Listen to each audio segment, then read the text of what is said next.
Welcome to St John's for our weekly update. Behind me you can see the Witness Earth exhibition, which is currently happening in the Northern Isle and will be there until the close of the cathedral on Friday the 30th of October.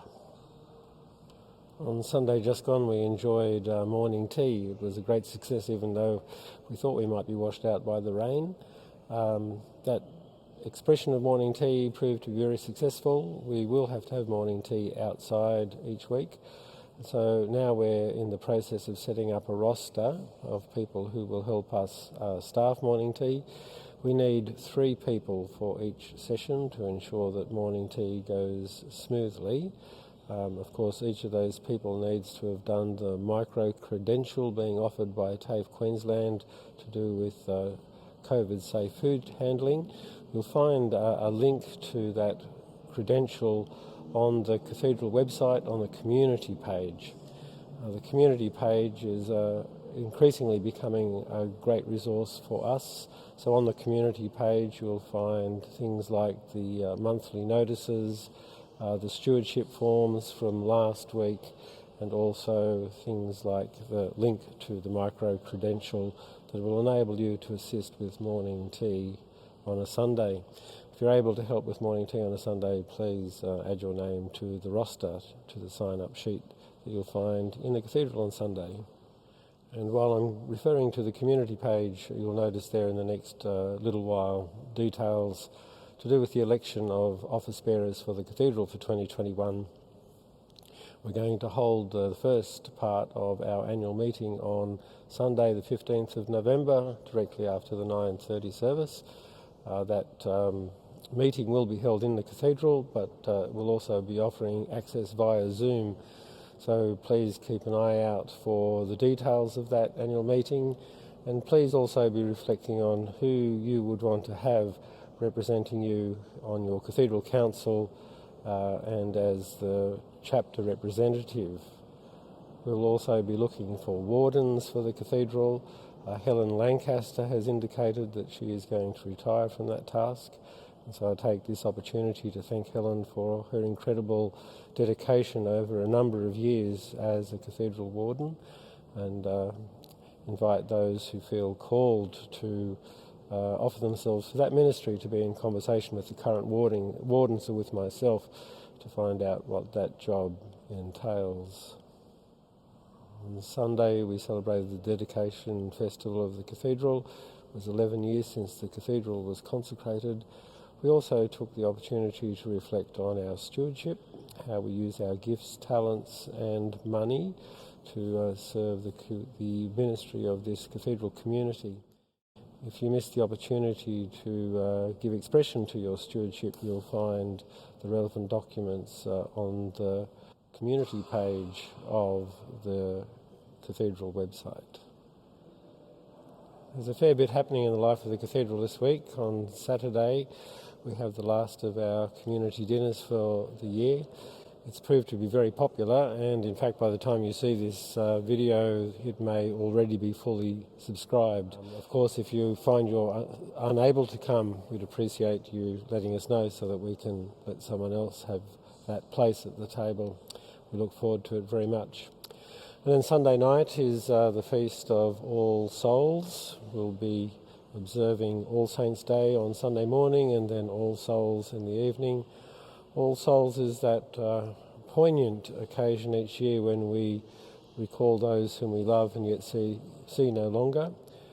This year, of course, there'll be quite a focus on COVID-19 because so many of us have been affected by that pandemic, and many of us affected in ways that have prevented us doing the usual grieving process.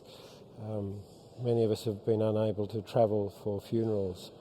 So if you'd like someone added to the list for All Souls, please be in touch or add their name to the list on Sunday.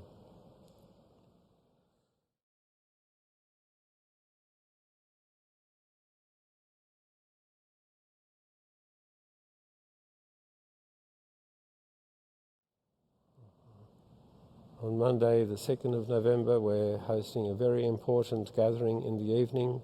It's called Creation, Country and Climate. It's part of a listening series that a number of us have been organising across the churches to hear voices speaking about the effects of the changing climate. In particular, we're seeking to listen to First Nations people at this time, and so a number of Aboriginal and Torres Strait Islander people will be with us to share their experiences of climate change and the way their country is being affected by climate change.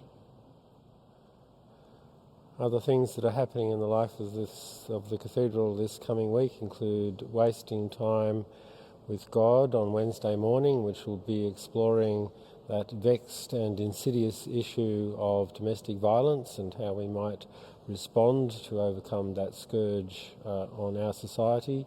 And as I've mentioned in my previous update, a scourge that has a particular underbelly and shadow side to it in the church because of some of the understandings that many Christians have in terms of the relationship between the sexes. So I commend Wasting Time with God to you on Wednesday. And then Thursday we have the next of our free morning concerts. This time we're offering hospitality to one of the army bands from Enoggera. And then on Thursday evening we have Acoustic Cathedral with Dr. Michael Knopf. An absolutely gorgeous opportunity to use this space for reflection as we celebrate the gift of music.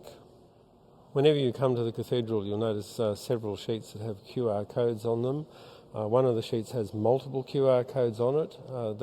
Using that sheet, you can access the various copies of service notes using your phone or your tablet. It's actually a very easy thing to do. All you need to do is turn on your camera and point it at the QR code, and the phone does the rest, really. And what we're asking people to do is to consider using QR codes when they come to worship, so that we can decrease the number of services that we're printing and therefore make our impress on the earth a little lighter. There's another sheet that has a much larger QR code on it, and using that QR code you can actually register your details on arrival, which saves our stewards from having to write down your details. So if you'd like to at least have a go at using that one on Sunday, you'll find, again, all you do is scan the code, it takes you to a form, then you add your own name and contact details. And please, of course, if you wish to be regarded as a regular member of the worshipping community, please ask the stewards to write regular attender next to your name on the list, and then as the list is updated week by week, your name will simply be on the list so that you can present yourself and have yourself ticked off without having to write down your details every time you come. Birthday is this coming week. We say happy birthday to John Lawrence, to Gerard Finn, and to Mother Kate, all of whom share the same birthday. What a day for a party. Thank you for all that you do to keep the cathedral community alive and vibrant. We're incredibly excited by the way the building has been re-enlivened by the community and how the building is being used again for so many different things. As I've mentioned before, I can feel the building breathe in when people come here and enliven it with their presence. Peace be with you.